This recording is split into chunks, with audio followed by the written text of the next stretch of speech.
Leader. Libyan opposition leaders, we need our Baradei. Any volunteers, or are you comfortable where you are? Of course, the Baradei the tweet refers to is Mohammed el-Baradei, former head of the UN nuclear watchdog and a man very influential in Egypt's political arena. Don't forget, you can keep up with all of the events across the region. Just go to our website, aljazeera.net/English, where you can get the latest of the live blogs. Also, we want your images, videos and thoughts if you're in Libya, Algeria, Yemen, Egypt or Bahrain. Al Jazeera, the place to get your voice heard. Back to you. Imran, thanks very much indeed. We're going to talk now to AlJazeera, pro-democracy activist who's been in Bahrain participating in the demonstrations. Have you been on the phone to people there within the last hour or so to try and find out what's been happening? Yes, I have. What have they told you? The situation's just been escalating over the last 24 hours.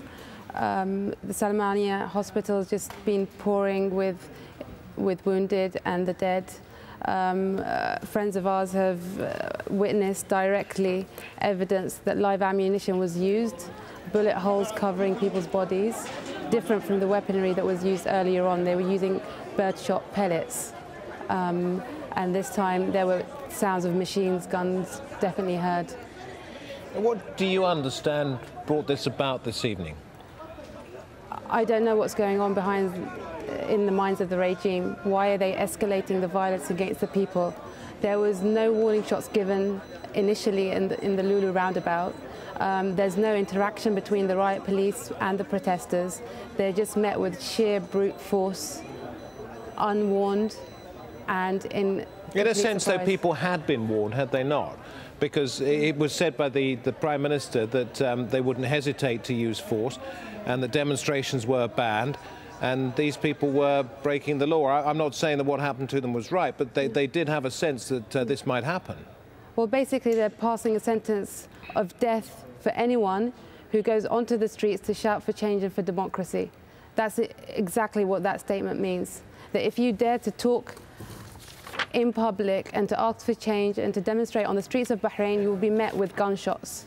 They are now using a shoot-to-kill policy on anyone who sets foot on the streets, and they do not discriminate between the innocent and the protesters. There were children, women sleeping in the Lulu roundabout that night, and I was there to witness that. This was when the camp was broken up? That was when the camp was broken up. Now, when the Crown Prince calls for calm down, he said, we need to call for self-restraint. Yeah. Will that be heeded? Who needs to call for self-restraint? He needs to call his police and riot forces, the security forces, to show restraint, not the people. People have been showing restraint for the past 3 decades or more.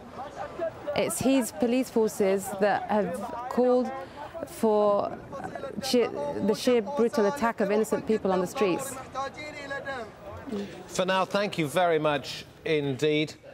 We're keeping a very close eye on what's happening in Bahrain, where we understand a great many people are being treated at a hospital. The medical staff at the Salmania hospital saying they're finding it very difficult to cope, that they have in fact been overwhelmed after those people taking part in the end of a funeral procession ended up in a confrontation with armed security forces, military, we understand possibly army, and there were live rounds fired.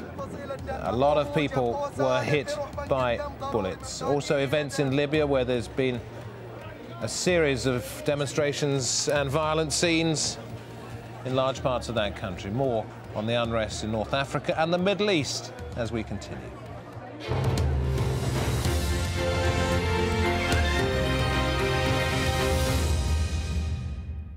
How many festivals around the world can offer visitors the opportunity to watch cyclists push themselves to the limit, to taste delicious traditional Omani cuisine, to be inspired by cutting-edge Arabic fashion, to experience the thrill of the fastest sailing competition, or to simply enjoy traditional Omani hospitality? Whatever you choose to do, the whole family will be inspired by an event rich in experiences. The Muscat Festival. It's here, January 27th to February 24th. It's 36 to 38 degrees Celsius. No higher, no lower. It's soft, but not too soft. It's just enough to smooth things out. It's all of this, halfway to anywhere, with plenty of time to spare. The Qatar Airways Premium Terminal in Doha. 5-star service for first and business class passengers.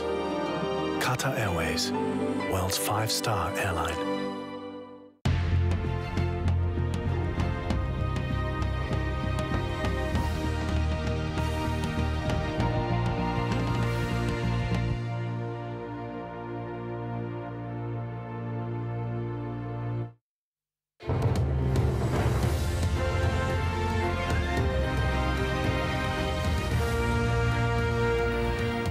Hello, David Foster with you here on Al Jazeera. Extended news coverage of events in Bahrain and in Libya. Taking a look at Bahrain first of all, latest developments there.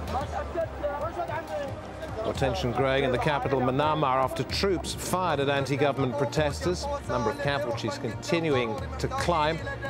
Some doctors have told us it may be as many as 100 people being treated, and medical staff say they've been overwhelmed at the main public hospital. Many medical staff being prevented from getting to those who are injured near Pearl Square. Bahrain's Crown Prince has appeared on state television and called for calm in the Gulf state. I say calm down to the person who throws stones and to the person who shoots bullets. This doesn't serve anybody.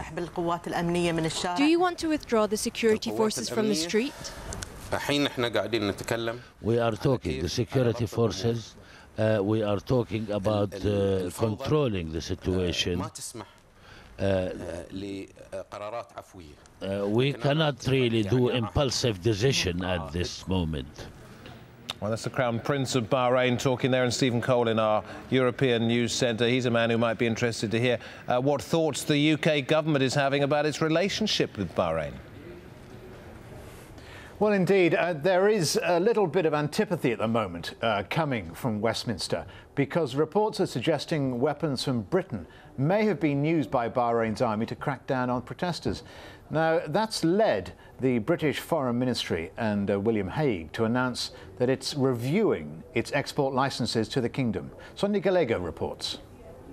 Images that shocked a nation. Pictures of police in Bahrain violently suppressing peaceful protests drew condemnation from the West. Across the Middle East, we call for the right to peaceful protest and, of course, effective economic development and more open and flexible political systems. But no mention that some of the tear gas used in the Bahrain protests may have come from Britain. Calls for peace are far away from the gritty reality that is the weapons trade. Deals cut at arms fairs such as these are the norm, reaping billions of dollars for defense contractors. Across the Middle East, arms sales are a lucrative trade for the UK. As well as tear gas, they provided Bahrain with aircraft cannons and assault rifles. For Libya, projectile launchers and crowd-controlled ammunition were approved for sale. Deals to Algeria included combat and military utility helicopters worth $430 million. Egypt's list included components for armoured personnel carriers and submachine guns. And for Saudi Arabia, sniper rifles and small arms ammunition were among last year's sales. Britain is currently the 5th largest seller of weapons.